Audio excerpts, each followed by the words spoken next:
Hi, thank you for tuning in to the latest Hurricane Tracker app video update recorded Saturday, August 22nd at around 6 p.m. Eastern Daylight Time.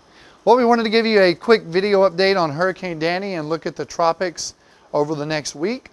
As of the latest advisory issued by the National Hurricane Center, which was at 5 p.m. Eastern Daylight Time about an hour ago or so, Danny is barely clinging on to hurricane status with winds of 75 miles per hour. The storm is moving towards the west-northwest at 14 miles per hour, and pressures have risen up to 991 millibars. The storm is definitely weakening as it is moving into a more unfavorable environment here east of the Lesser Antilles. The official forecast as of right now from the National Hurricane Center has Danny weakening to a tropical storm.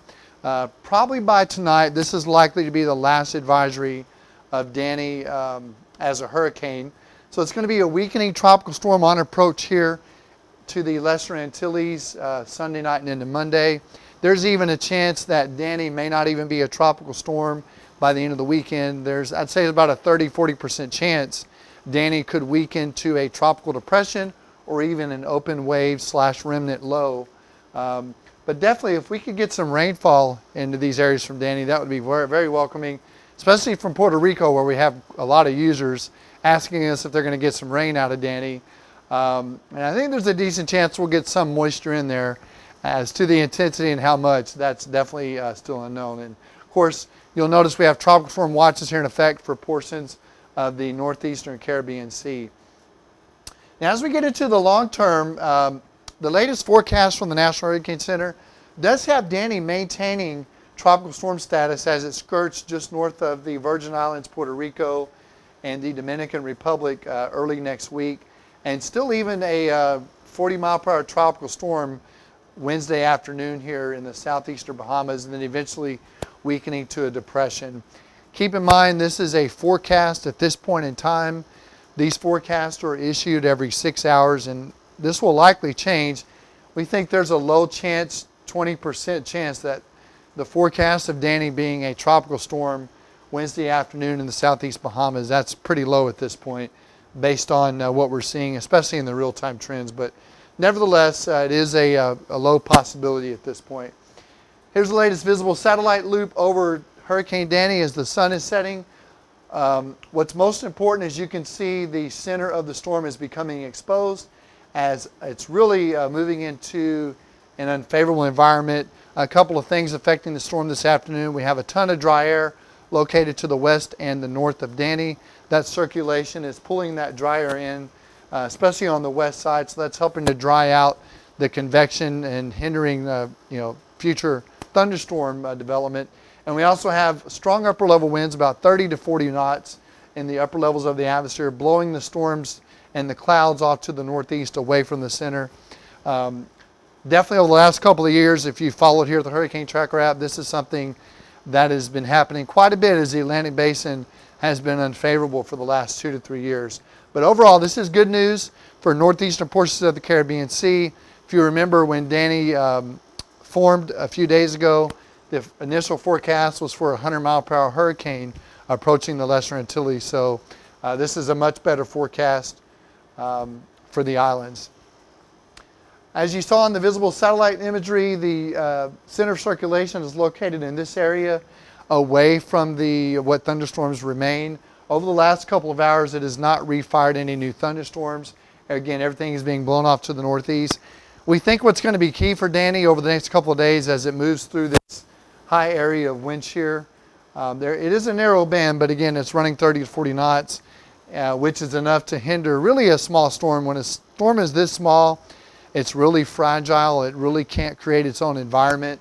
And again, we're going to have to see if Danny can continue to pulse new convection to kind of hang on to the area of low pressure, if it's going to have any chance of reforming here in the favorable areas north of Puerto Rico and Hispaniola towards the early parts of next week.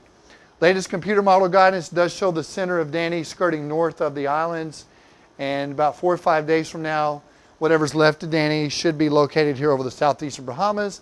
Beyond that, if there's anything left, it looks like the models are wanting to turn that towards the north in response to an upper level trough of low pressure that is being forecasted here by the European model. For this time of year, this is a fairly deep trough here over the Tennessee Valley if this forecast were to verify.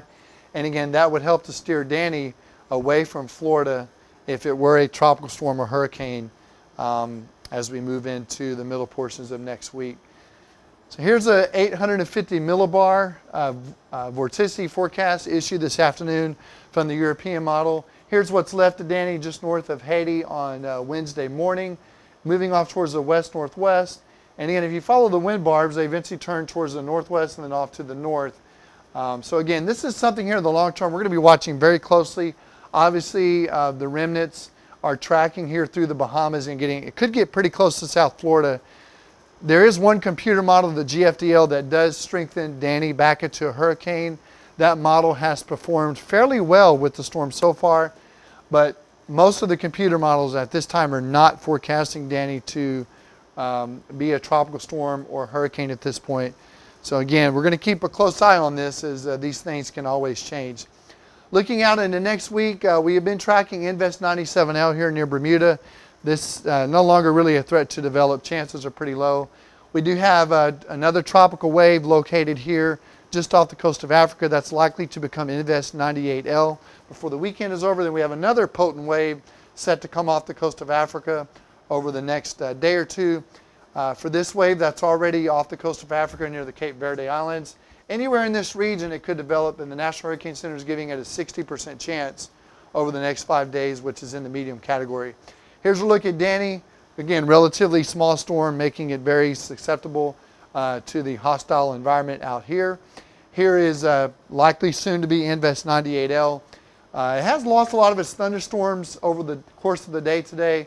This storm is moving a lot faster than Danny was. It's moving about 20 to 25 miles per hour. And it's very hard for tropical waves to organize and develop when they're moving that fast. So we're going to have to see if this thing can slow down a little bit if it wants to have a chance to develop. Then here's the next tropical wave behind this one that's set to move off the African coast. Here's a look at the 850 millibar vorticity forecast issued by the European model this afternoon. You see the remnants of Danny early next week here pushing through the southeastern Bahamas. And it is trying to develop the wave we were looking at here a moment ago off the coast of Africa into the next storm, which will be Tropical Storm Erica. So again, this is something we're going to have to keep an eye on very closely as we have 2 additional systems indicated by the models to be pushing west across the Atlantic under this area of high pressure. But again, how much wind shear is going to be located here in the western part of the Atlantic Basin, how much dry air and dust get ingested into these systems. So the atmosphere does appear to be a little more favorable than it was with Danny. There's not as much dust located out there. But again, we're entering the climatological peak of the Atlantic hurricane season, which is normally in the first week of September. So this is normal, even for an El Nino season, to see activity really spike here towards late August and as we head into early September. So we're going to keep a close eye on the tropics. We'll have another video update sometime over the next couple of days. Thank you so much for using the Hurricane Tracker app. Hope you've enjoyed this video. If you did, give it a thumbs up. And thank you so much for watching. Have a great Saturday evening.